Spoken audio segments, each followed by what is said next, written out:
Do you understand the words that are coming out of my mouth? Quiet, numbskulls, I'm broadcasting. Can we get serious now? One thing that did happen during the 60s was some music of an unusual or experimental nature did get recorded and did get released.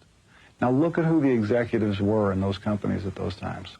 Not hip young guys. These were cigar-chomping old guys who looked at the product that came and said, I don't know. Who knows what it is? Record it, stick it out. If it sells, all right. We were better off with those guys than we are now with the supposedly hip young executives who are making the decisions of what people should see and hear in the marketplace. Success in the music business begins with a dream, a vision. This podcast will give you, the listener, the insight and tools to turn that vision into a reality.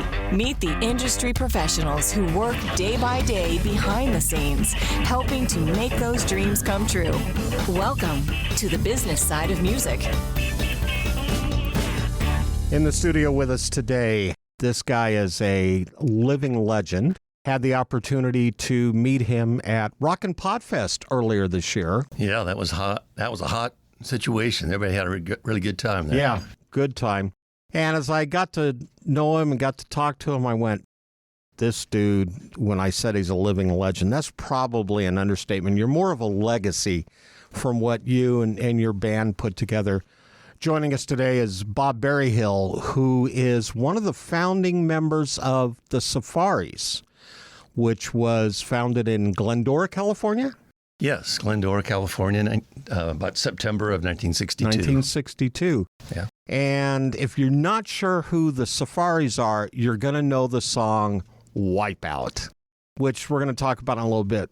But I want to talk about you and the guys getting together and kind of those early days of your career and where you're at now. But you spent some time in Hawaii surfing and really, I guess, learning how to play the ukulele at a young age?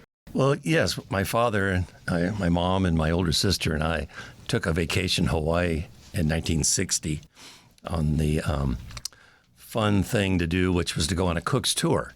In those days, that was the big tour company. And so we jumped on a 707 jet, flew out of LAX, and landed in Honolulu. And that was just amazing. I mean, when you opened the door, the jetway door, in those days you had to walk down a ramp, and you get that first breath of fresh air from the Hawaiian Islands. There's nothing like it. So the plumeria plants, they used to grow around the Honolulu airport terminal. You could just smell them.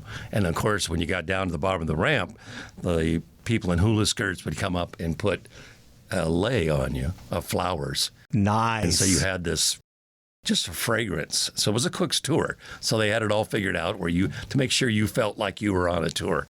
That was kind of the first experience with the Hawaiians that I had. Now, were you a surfer at that point? Well, I was a water skier at that point. Okay. My family had boats down in Balboa Harbor in California, and we'd water ski every weekend. So we were boating people. My mom and dad did a lot of boating.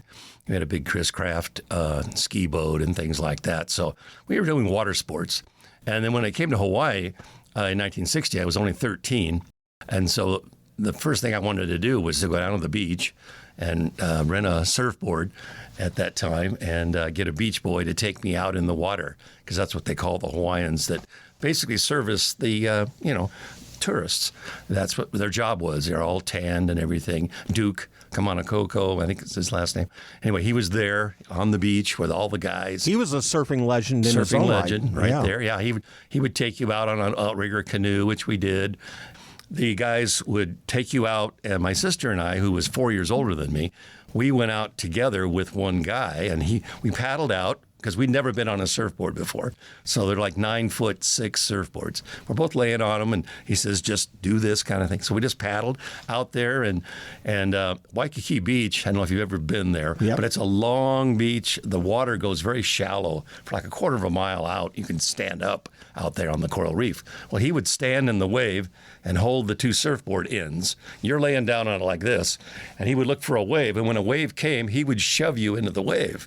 Now, that was awesome, because he knew he had the timing right. He knew exactly how to do it. So he pushed it, and because my sister and I both could water ski, we just stood up on the board. and surfed. It was like immediate because we knew how to turn and we were really good skiers. So on one single ski, so we really knew how to do it. So that was kind of my first start, and I just fell in love with it instantly. And then we just spent the rest of the day riding waves in, came back out, ride waves in, just did that all day long. And so that was sort of the beginning of it, the love of surfing. So I started surfing when I was 13, and I don't think I quit until that was 1960, until about 2012. Surfed all those years. My back finally gave out. It doesn't want to pop up like it used to. Right. So my wife and I were both surfers in that day. So we were both 13 years old when we started surfing. We weren't dating at that point, but we knew each other and lived in the same town. But we would go down to Doheny Beach and surf and things like that. So surfing was a big part originally of my life. Now, were you playing guitar at that time, or was ukulele your first instrument? Well, what happened was when I was 8 years old, so 3 or 5 years before that, my parents were really into country music, which they called Western in those days. Spade Cooley, guys that would come through the Wilbs brothers and the Town Hall Party, which was out in, it was in Compton. They would go down there, and all the players from the Grand Ole Opry, which are right here in Nashville, would come there. Freddie Hart, Joe Maphis, who's buried in Hendersonville, and Johnny Cash, and all these guys would come on Saturday nights and Sunday mornings, and we would go down and watch that. So when I saw the Collins kids, which were an older sister and younger brother, they would get up and play, and I kind of said to my dad, I wanted to do that. So it was kind of like he got me a guitar. It was his old standard Silvertone standard guitar. And I started taking lessons when I was about 8. And because I wanted to play like Joe Maphis and Merle Travis and those kind of guys that I saw. My dad had a really good friend. His name was Walter Crabtree, who had been hurt in a motorcycle accident years back and was crippled in those days. But he would come over and bring his Telecaster guitar, sit down in my living room with my dad and I, and we would all just kind of strum around. And so that was kind of what got me into keeping the guitar going. But what happened was in Hawaii, we went to a hula show, which is what you do in Hawaii, and saw the hula show at the Hawaiian Village. It was called the Kaiser Hawaiian Village then. It's not that now. But anyway, the original Kaiser family owned it, and they had a pink catamaran out there in the water. But a guy comes out on the stage, young man, and he starts playing this beautiful acoustic ukulele solo, just playing all over the neck and just really making it sound beautiful. And again, I said to my dad, I want to do that. So that's how I got started with the ukulele, because that next morning I got up and went downstairs in the foyer. I don't know if you know in Hawaii, but all these hotels have open lanais where you can just walk around. Well, naturally, I saw the ukulele player walking in that foyer area. And as a 13-year-old, I ran up to him and grabbed him and said, hey, I want to get a ukulele, and I want you to pick it out for me. Because I knew that professionals know how to pick out instruments. As a kid, you're not going to know it's plastic or whatever it is. You're not going to know anything.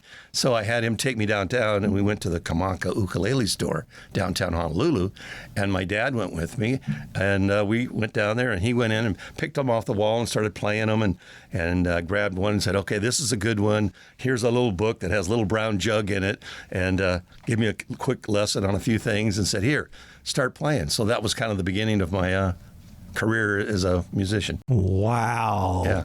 What a way to get started. It was awesome. I mean, my dad and mom were excellent parents. They provided lots of opportunities for my older sister and I and my younger sisters to do things that most kids didn't get to do in those days.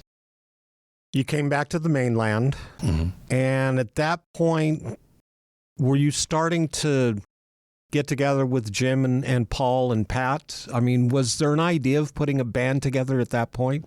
Well, what happened was I came back to Glendora. It was the sort of 1960, starting 7th grade. I started playing. What I did is I went to Glendora Music Store, and the Glendora Music Store had a music teacher there, and I went in and asked them if they knew anybody there that could teach me more about ukulele.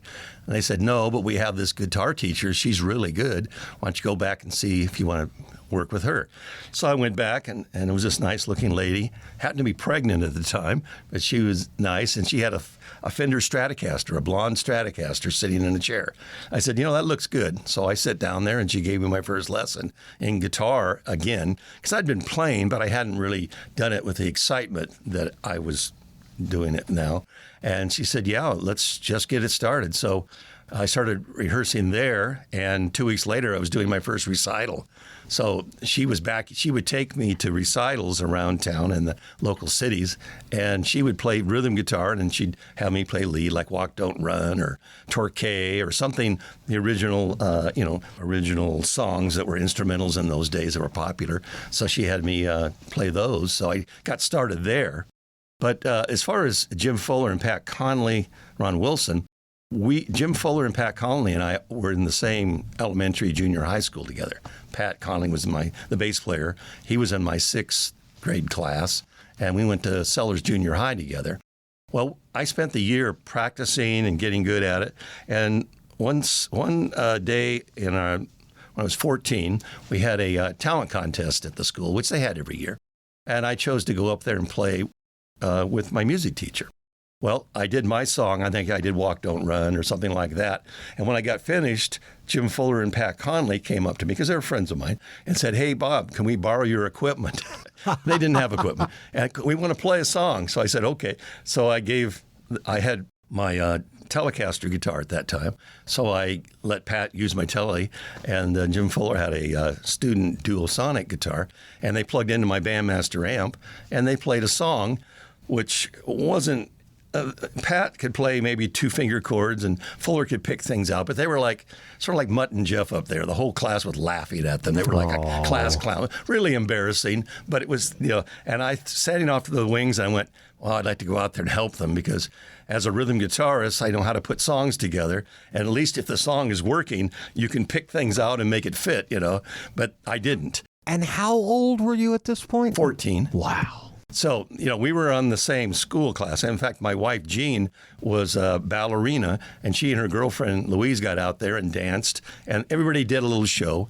Had a good friend named Gene Jenin, which had a band called the Teardrops or something like that, Raindrops, whatever it was.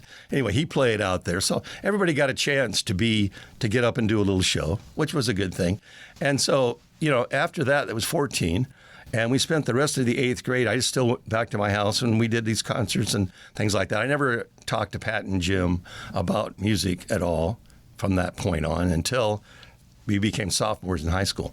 That's when we got together. We're going to take a break, get a word in for a couple of our sponsors, and when we come back, we're going to have some more conversation with Bob Berryhill. Hi, this is Vale Johnson, bass player for myself, and you're listening to the business side of music. You're listening to the business side of music. As a musician, you have a dream, that vision of what success looks like for you. Though it's not only about the money, money is part of it. Whether you've been extremely successful or you're just striving to maintain a regular cash flow, you need a plan. Money Concepts can help you develop a customized plan to achieve the financial stability and success you want.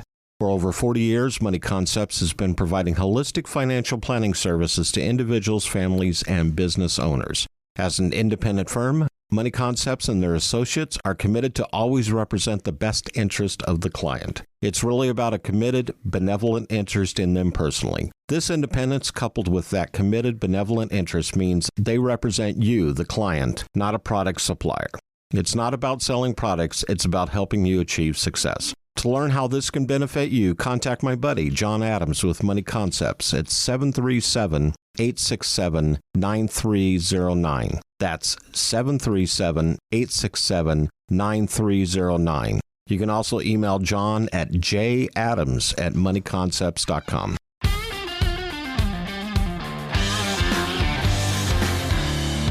Hey, this is Jack Sharkey, host of Between the Notes.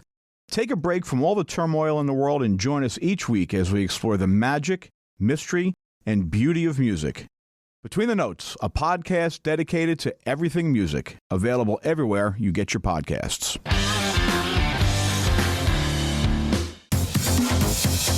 You're listening to the business side of music. Back in the studio here in Nashville, Tennessee, sitting across the podcast table from me, guitar legend, the legacy of the guy who helped create the song Wipeout and so many other songs, because you guys have a fairly deep discography, and you've been going at it for 60 years. 60 years. I started to count that out before the show. Bob Berryhill is in the studio. When it came down to going into the studio, you weren't going in to record Wipeout initially, were you? That was not a song, not a thought. It wasn't even in your mind, was it? Oh, no. No, we were really prepared. We had one song. No, what happened was that in September of 62, Jim Fuller, Pat Connolly called me up and said, "Hey, Bob, we want to come over and practice again." I said, "Okay." So they came over on a Saturday, and he said, and after we got practice, and Pat goes, "Hey, we got a gig tonight at Pomona Catholic High School." And I said, "Well, it'd be great, but we don't have a drummer." And he said, "Well, we're going to meet the drummer there." And so we met. My mom and dad put all my equipment, Pat and Jim and I and my mom and dad drove to Pomona Catholic High School, unloaded the equipment into the gymnasium, and there was Ron Wilson setting up his drums. He had a Ludwig set underneath the basketball hoop because it was a sock hop after the football game. So we played that night, and then that turned out to be successful. It really sounded good because the four of us, could make music together, and people seemed to like it. So we played things like Walk, Don't Run, and Torquay, and Wild Weekend, Walk, Don't Run, those kind of things. And so we had that whole repertoire of songs that were hits of the era. Jim Fuller played a lot of Dick Dale stuff, and I played a lot of Venture stuff. So we kind of mixed and matched for that time period. And then in about November of 62, Ron Wilson came to one of the rehearsals and said, "Hey, Bob, I had a dream about a song called Surfer Joe." I went, "Oh," because Ronnie was a vocalist, really a good showman, could sing really well. So he started singing the song, and I put some chords behind it, and we kind of made a nice little tune out of it. And then Dale Smallin came in, he was our manager, and said, "Hey, you guys, you want to go record that?" We said, "Sure, we're going to go to Hollywood." And he says, "Well, you can't afford that. We're going to Cucamonga." So anybody ever knows about the jokes about going to Cucamonga, that's a joke, but it's an actual town. So wait a minute. You're how old at this point, and 50. you have a manager? 15. Yeah. Dale Smallin was a local promoter, very, very local. He actually was my scoutmaster when I was 12 years old. But he was kind of involved in the local scene. And because he was a videographer, he did bicycle safety movies, public service kinds of work, and he even came to my elementary school in 6th grade and did a bicycle safety film, and I rode my bike in one of his first films. Oh my gosh. So I had known from him from that experience, and then he was my scoutmaster when I was like 12. So I had known of him, but he was one of those kind of guys that when you go into his studio, much like you have here, he had pictures on the wall of teenage boys and teenage girls. So he was a promoter of types of talent. Yeah, and of teen groups, basically. Basically teens, yeah. So I don't know if that gives you an idea of his mental capabilities or what he was like, but he was very much a person that could handle young kids because he was a scoutmaster and that kind of thing. So anyway, he would promote young things like that, and we knew him, and he said, "Hey, I can get you some gigs." So he got us some gigs at the local teen center. So we started playing. So for about 2 months, we would play, in Covina, Azusa, San Gabriel Valley, sort of a little, it was a teen center circuit that was in the area. So we did that. And again, that one night, Ron Wilson says, "I got a song." So we rehearsed it. Then Dale came in and said, "Hey, that sounds good. You want to record it?" So I said, "Sure." So December of 62, we have a recording date in Cucamonga. Now, I don't know if you know who Paul Buff is. I do, actually. The guy he's got some history. That's where Frank Zappa got his start. Well, exactly. He's working in his studio, and I think it was the Shantays, I think, recorded there, and Hollywood Persuaders. They started their Pipeline version there, didn't finish it there. All right, because it was a demo. They did a demo in that studio. Demo of the Pipeline, And on my interview with Paul Buff and about 10 years ago, I asked him, I said, well, what did you do about that? And he says, well, I never got any credit for that, but that was my arrangement. He claimed credit for it. Nobody knows that except for me. But he told me that it was his work. And he was a very creative engineer. I mean, he created his own equipment. I mean, he had all his own studio board. He made his own tape machine, made his own lathe. He used the vacuum sweeper from his mom's house to suck the chips away as it cut the master. I mean, the guy was, a phenomenal inventor. And he sold his studio to Frank Zappa in 1964. So it was really early on. And we were there in December of 1962. So that 2 years later, he sold the studio and came out here to Nashville and created a whole thing. I think Paul was married several times, and the one he was married to was a model, and he went with her on a shoot, and he saw the photographers flashing, but they had to wait a long time to recharge their flash units. He built a unit that would allow them to flash really quickly. And so he invented something and built a whole company called Paul C. Buff Incorporated, which is out here in I forget where it is. It's out here in Nashville somewhere. Yeah. But anyway, he had a big thing going. So he was really, he sort of played his studio. In other words, he would bring you in, and he did a lot of recording. I guess you'd have to call him sort of the father of surf music recording, because he was a cheap studio out in the middle of nowhere, but he was really good at making a hot sound, is what he would call it. And he would bring you in. It was Rancho Cucamonga before it was Rancho Cucamonga. Exactly. It was those early days. Yeah, it was a stagecoach stop, and there was it was a vineyard, actually. These big rows of grapevines all around it. And you drive out Highway 66, which goes right through it, and you turn left in Etowanda or one of the streets out there. And that was the main street of Cucamonga at that time. But yeah, it was an area that, nobody wanted to be there. It was just hot and ucky and old. It was a ghost town when we showed up in 1962. So, now, had the name the Safaris been created at that point? Well, I'm not absolutely sure. It was before we went out and recorded. So it was sometime between December of 62 before September of 62 to December of 62. It was somewhere in that frame we came up, because we had to have a name to put on the marquee to play. So we probably came up with it somewhere in October of 62. Yeah, so we went out there to one night. Well, what happened was Jim Fuller, Pat Connolly, Ron Wilson showed up in my driveway the night we recorded Wipeout. We're standing out there, and the sun's going down, and Dale Smallin drives up in his Chrysler Imperial. It was probably like a 62 or something with the big fins on it. It's a beautiful blue thing. He jumps out, and he goes, okay, puts his hand out and goes, okay, boys, we need $150 or we're not going. It was sort of about money, because who's going to pay for the recording? And naturally, Pat Connolly and I have no money in our pockets, because you're only 15 years old. How much money are you going to have? So like any 15-year-old would do, I ran in the house and asked my mom for a check. So I went in there and asked my mom for a check. She wrote me a check on a yellow First Western Bank check for $150. That was a lot of money back in those days. Exactly. It's about 2 weeks' salary for a working guy at 40 hours a week. So that was a lot of money to ask. But again, my parents being very supportive of me and my musical endeavors, because they bought all my equipment for me. I had a Telecaster, a Stratocaster, my Bandmaster amp, the reverb unit. I mean, I was all packed and ready to go, because I'd been doing concerts with other bands, sitting in with my music teacher. She would take me on a Friday night. Here, we're going to go to this place. Saturday night, we're going to that place.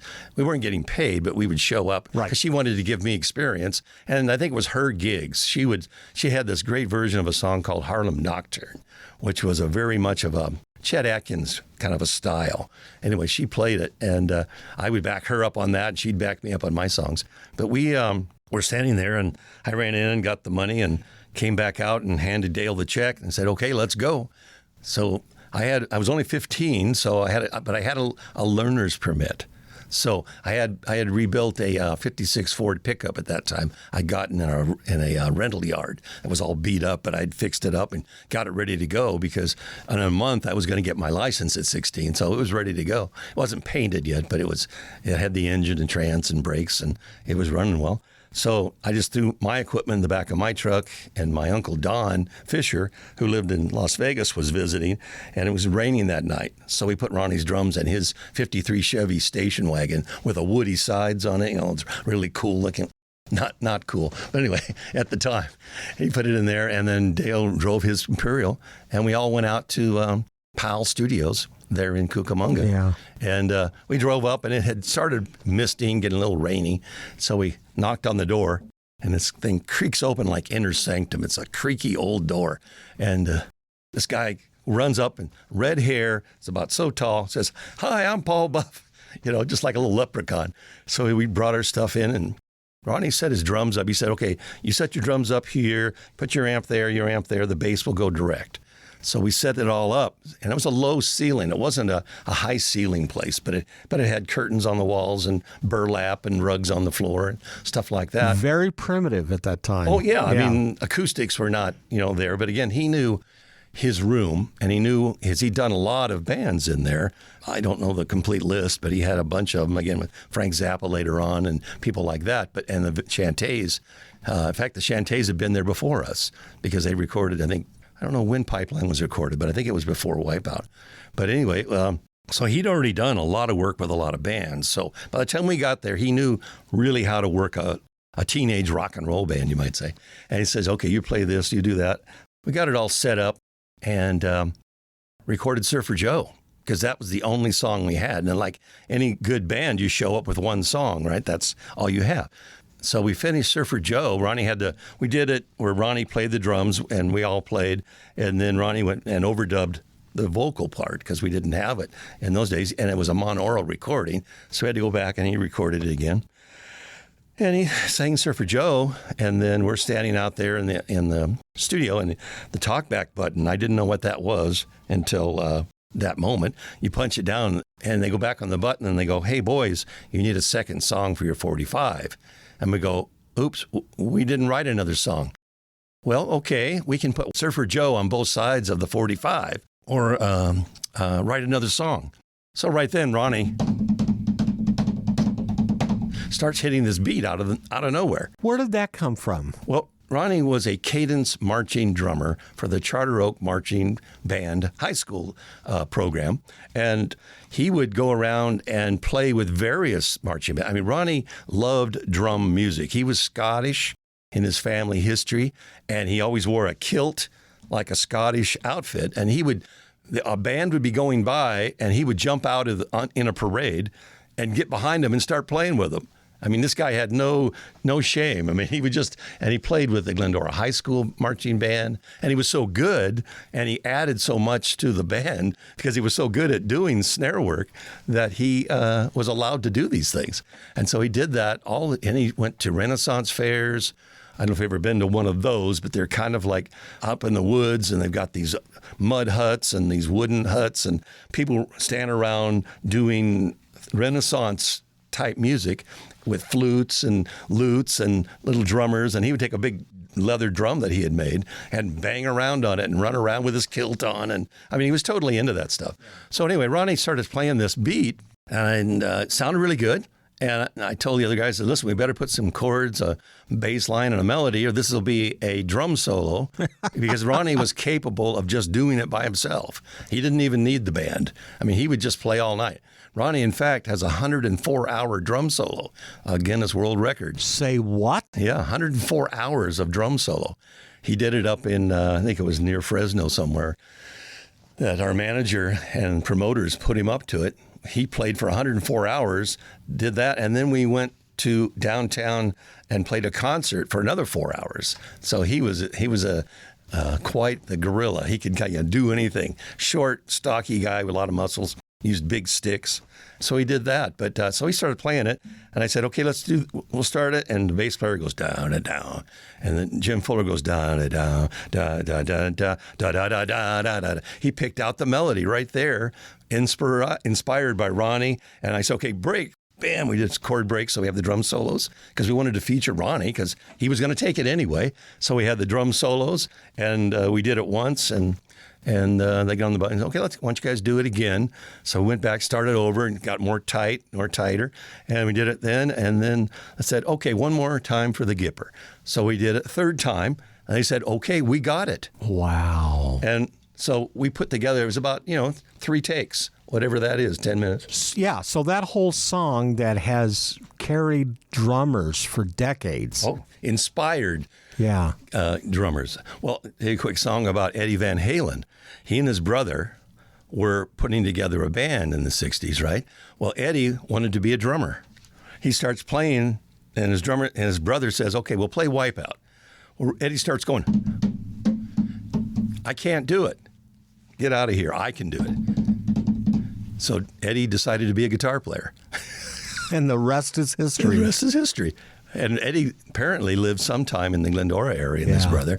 So, Wipeout has made decisions for people. The guy from Queen even talked about it on an interview on one of the podcasts about how influential Ron Wilson of the Safaris were. So Ronnie was one of those kind of guys who was not, he was a real showman and influenced a lot of people, but he never had the press, so you don't know about him. It's kind of like Chuck Berry with his style. Well, Ronnie had that style that all drummers wanted to emulate. And a lot of people, that Wipeout album was like worldwide, so drummers all over the world got to hear that song and emulate his style. So Ronnie was quite the innovator and inspirer of other drummers. We're going to take another break, get another word in for a couple more of our sponsors. And when we come back, we're going to have some more conversation with Bob Berryhill. This is Arash Durudi, the Executive Vice President and General Counsel for Fender. You're listening to Bob Bender with the Business Side of Music. You're listening to the Business Side of Music. When you have a Korg synth at your fingertips, the possibilities are endless. Be it digital, analog modeling, altered FM, wave sequencing, or the multi-engine synth, Korg gives you easy access to a variety of features to help you get the perfect sounds quickly. Whether you're a professional musician or just starting out, Korg truly has a synthesizer to help you express yourself. Visit Korg.com or your favorite Korg dealer to get your hands on one of their products to create new music always. Korg, the official sponsor of the Business Side of Music. Whether you consider yourself a musician or not, music is all around us, and it affects our everyday lives, whether it's background music influencing our shopping habits in a store, organ music adding the vibe to a baseball game, or a playlist convincing us to keep going on that last mile of a run. I'm Mindy Peterson, host of the podcast Enhance Life with Music, where we take a holistic look at music's benefits through the lens of science and medicine, entertainment, and business. You can find me and Enhance Life with Music at mpetersonmusic.com/podcast or wherever you get your audio. You're listening to the Business Side of Music. Back in the studio here in Nashville, Tennessee, sitting across the podcast table from me, Bob Berryhill with the Safaris, one of the original 4 founding members. Surfer Joe's recorded, Wipeout's recorded. Now what do you do? Well, you make 145s, and Dale Smallin comes up to us and hands us our 25 records each and goes, what do you guys want to do now? And I said, well, I'm handing mine back to you, Dale. I want it on the radio. Yeah. I said, Jim Fuller and Pat Connolly wanted theirs to sell to their buddies for $1 each so they could get some money to buy equipment. Pat didn't have a bass guitar. Okay. Well, quick story. Pat Connolly showed up the night we recorded Wipeout with a bass guitar. Well, he never had a bass guitar. He used my Telecaster. And I said, well, Pat, where'd you get the bass? Well, I borrowed it from my cousin. So the first night he ever plays bass guitar is on the recording. And, so it was kind of amazing like that all those kind of pieces had to come together. I actually want to back up for a minute because we overstepped something here in the recording process before we talk about getting it on radio. There are 2 components to the song Wipeout, in addition to the drum solo, that a lot of people maybe take for granted, and that's the opening line and the surfboard breaking. Yeah, well, again, it's kind of like this Wipeout has been a domino effect. I mean, everything had to happen the way it was, or it couldn't have happened. So after we finished recording the song, the talkback button, boys, what are you going to call this song? Because he wanted to write it on the notes in the studio. And he said, well, I'm not sure. Let's think about this. Jim Fuller has a switchblade in his pocket. He'd been to Tijuana the weekend before, comes up to the microphone and goes, click, switchblade. Now, that's cool sounding, but to a sound engineer, that click is anemic. So he said, we need something bigger. So my dad, hanging around doing nothing, ran out to the back alley, brings in a cement-soaked piece of plywood. Pat Connolly takes it. They turn the tape player on. He cracks this board over the microphone and makes a big crack, right? And we go, well, gosh, that sounds like a busted surfboard. And we go, well, there's already a song called Busting Surfboard, so we can use that. So he said, well, how do you bust a surfboard? Well, you wipe out. Dale Smallin comes out of the control room, goes up to the mic and goes, ha, ha, ha, ha, ha, ha, wipe out. Didn't ask him to do it. Don't know how it came from. He just did it. And so they put the crack, the laugh, and the song together. 2 weeks, we had a 45. So now the 45's out there. You've handed yours over to your manager because you want to get on radio. Dot Records wasn't involved at this point, though, was it? Oh, no. We, what happened is that with Paul Buff and Dale Smallin, Paul Buff had a studio. Record distributors would come by his studio and say, do you have any new records? And this guy came by and named George Hoka, who was a sales rep for a record distributor down in Los Angeles. And he said, hey, let me take this down there and see what they think of it. Now, we'd already shopped the thing to Capitol. They didn't want it. Chopped it to Art LeBeau. Yeah. Who said he didn't want it. And so we were kind of going, well, where are we going? But this is what happened behind the scenes. Hoka takes it down to the distributing company, and sitting at the desk is Richard Delvey. Now, Richard Delvey was the drummer for the Challengers, who was playing all around Los Angeles and doing a lot of things like that. And so he puts it on his desk, puts it on his record machine, plays Surfer Joe, and says, well, that's a good song. He flips it over and plays Wipeout, and he goes, hey, that's a great song. That's a hit song. And so he calls his friend John Mariscalco, and John Mariscalco owns Princess Records. And John and Delvey plays it for John. John says, yeah, that's a hit. Let's put it on Princess. So they came to my house in March 23rd of 1963, and Delvey and Mariscalco came to my house. All four members of us were there, and we signed contracts to get on Princess Records. Well, Princess Records was just a small label. You know, I think John Mariscalco was involved with Good Golly Miss Molly and a few songs like that were hits in the 50s. So he is sitting in a restaurant in Hollywood with some buddies, and this waitress comes up and says, well, what do you guys do? Well, we're record producers. She says, well, can you play me some records? Well, yeah, come over to my house. So John Mariscalco takes the waitress to his house, and he's playing records for her, and he plays Wipeout. And he says, you know, I know a guy in Fresno on KYNO. His name is Johnny Hyde. He has a Make It or Break It show on midnights on Monday through Friday. And I can mail this record to him. He'll play it because I told him to, so I'd say.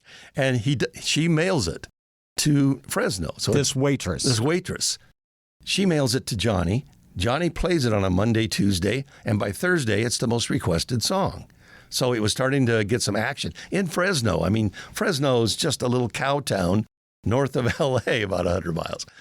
So by Thursday, it's the number one record. Well, Dot Records comes in here.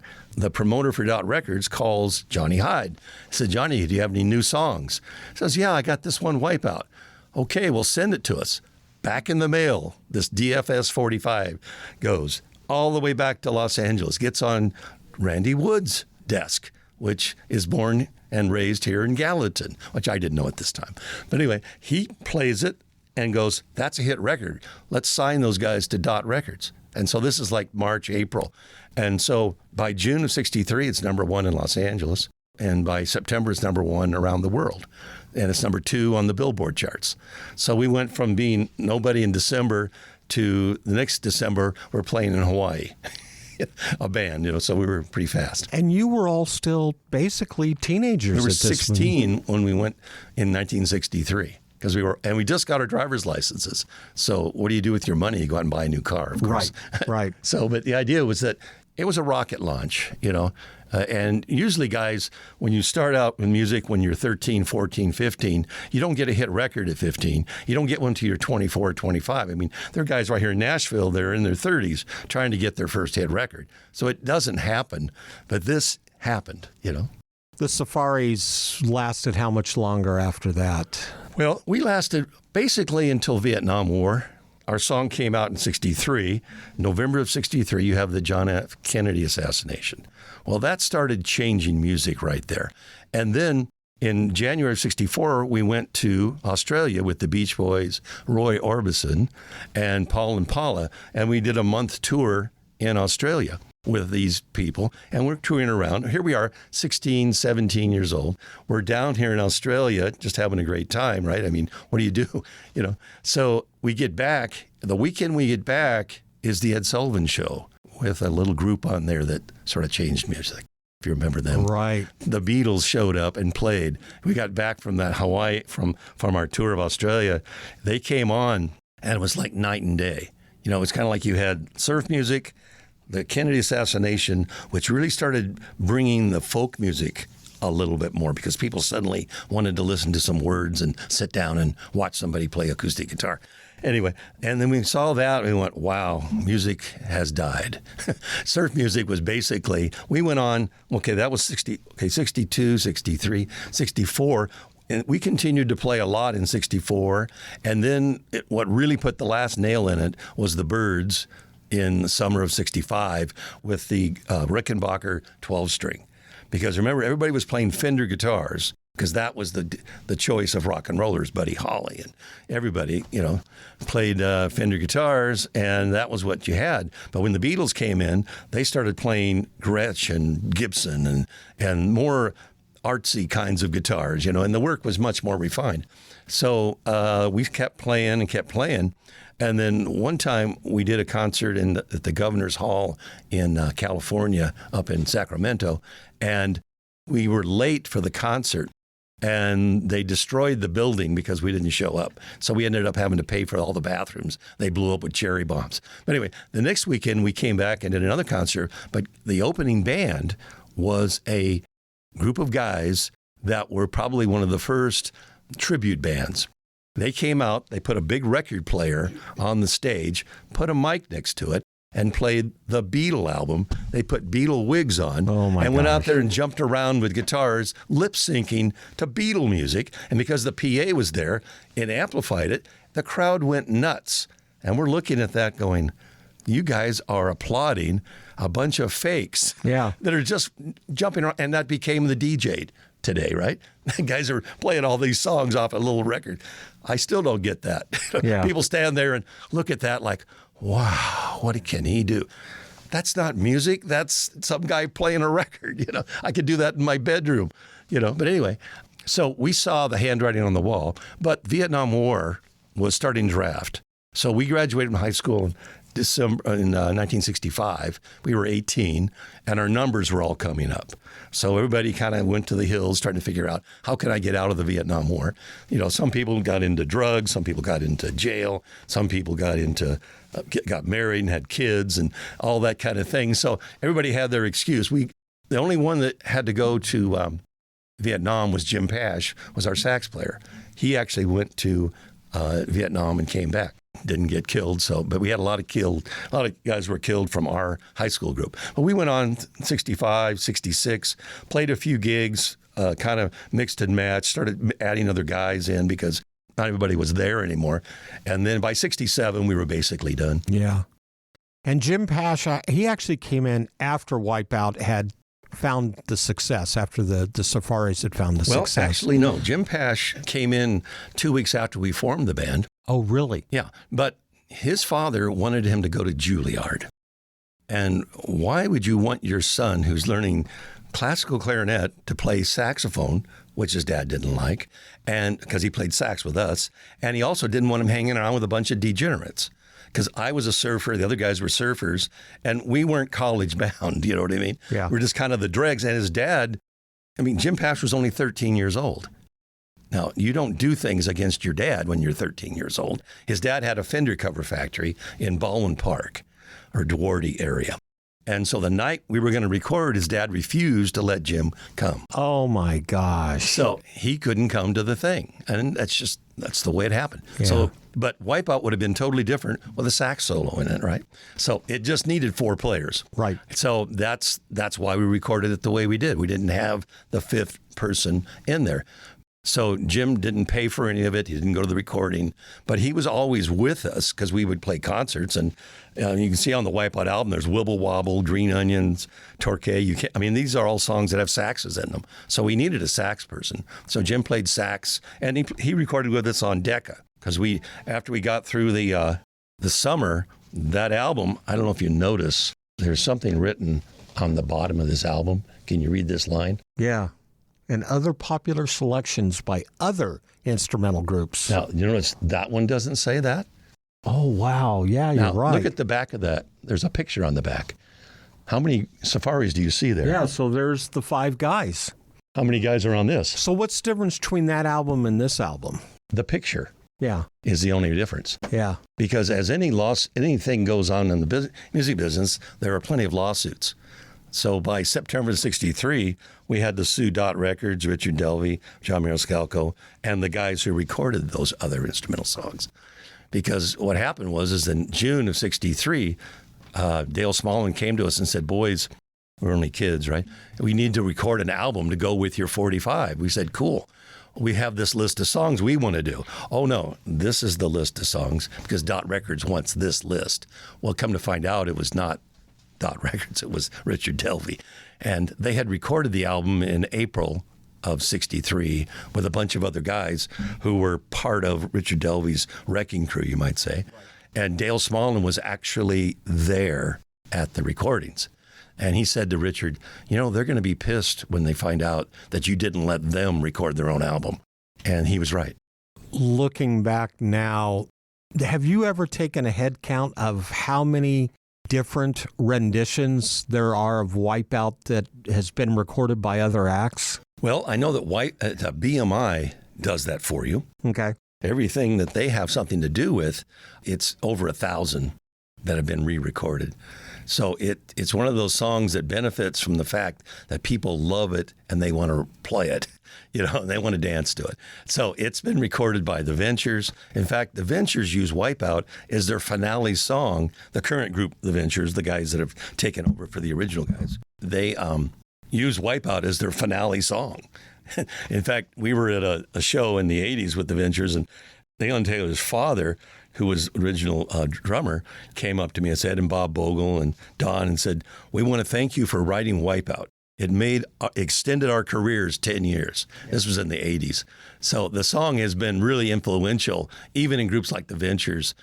I noticed you had a picture on the wall of a bluegrass player who plays mandolin. Yeah, Marty Stewart. Marty Stewart. Marty Stewart plays Wipeout in his set. So Wipeout is across country lines, across all the demographics. All the demographics, yeah. Every bar band. I'll go walk downtown and I'll hear a guy playing Wipeout as I walk by.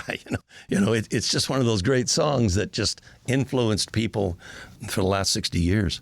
So the band broke up. Everybody kind of went their different direction. And you really started working at putting a different generation, a different iteration of the Safaris back together.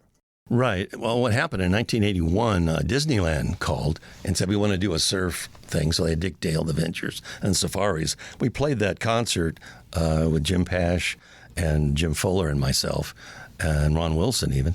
And we played that. And then after that, we kind of broke up again. And then during the 80s, as with any group, we each wanted to do our own thing. Because when you're 15 years old, you're not the same person at 25 or 30, right? You've had experiences, you have different influences, you have wives and kids and uncles, and everybody wants to put their 2 cents in. So we actually wrote up a contract that said, okay, if Pat Connolly, Jim Fuller, Ron Wilson, or Bob Berryhill want to create a Safaris, you can do that. because we knew that we were all going to go out and do something. So I started putting my own bands together. Ron Wilson had his own band. Jim Fuller and Jim Pash had a band together. And I worked with Jim Pash and Jim Fuller for a while. So it was a case where we each did our own iteration, trying to figure out what the magic was, you might say.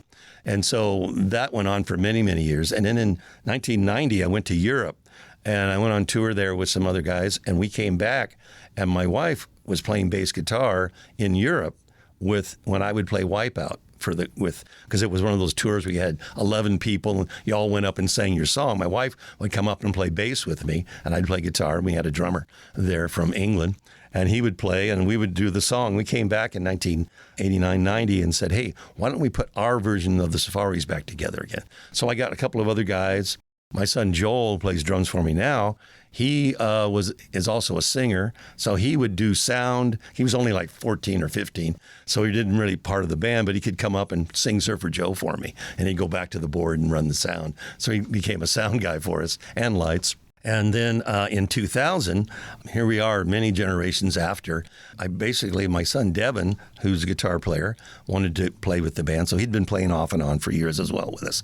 But he and Joel and my wife and I, we put our own thing together. So for the last, since 2000, so it's 24 some years, we've been playing as the Safaris. And so that's why I came out with the 60th anniversary album, which is, I might say, because of the idea of having somebody else do your work, like it says right here, instrumental band. I thought, why don't we put out a Wipeout album with 8 original songs that we would have written here if they would have let us, but they wouldn't, because we wanted to write our own. We wrote our own songs, as you know, and we could have put a bunch of them on that Wipeout album. It would have been cool. But instead, I put this album together in 2003 with my sons and my wife all playing with me, and we wrote these songs together because what I wanted to do was emulate the way the Safaris recorded. We recorded all of our original songs we wrote in the studio, just like we did Wipeout. Ronnie would come in with a vocal, I'd put arrangement together, and the other guys would assist. We'd all get it done. In the studio, we'd write it, or we'll put a melody to it, put chords to it, drums, everything, get that done. We'd go on to the next song. So songs like Point Panic did the same way. We would come in and Ronnie would start hitting the drums and we'd put in a guitar part. And we wrote all our songs together. So that's how we wrote the 4 of these. We all sit around in a circle, wrote the songs that go with it. So we have the Safaris-esque idea together with what makes this work. So you're still on the road touring, still performing? Yeah, we just did the Surfer Joe Festival in Italy a month ago. That was an outdoor event that's put on by Lorenzo in Livorno, Italy. So we did that. It was a big outdoor festival. 30 surf bands show up, and they play from Thursday to Sunday. We played Saturday night as the headliner. So we did that, and then we came back. We went to Utah to the Ratfink Festival they have every year. We've been there twice. And then we played downtown Gallatin for their Thursday night special because Dot Records, the new Dot Records, is now going again. So that's why I put this album on Dot. How can people find you and your music and your tour dates and all that good stuff? Well, thesafaris.com is our website.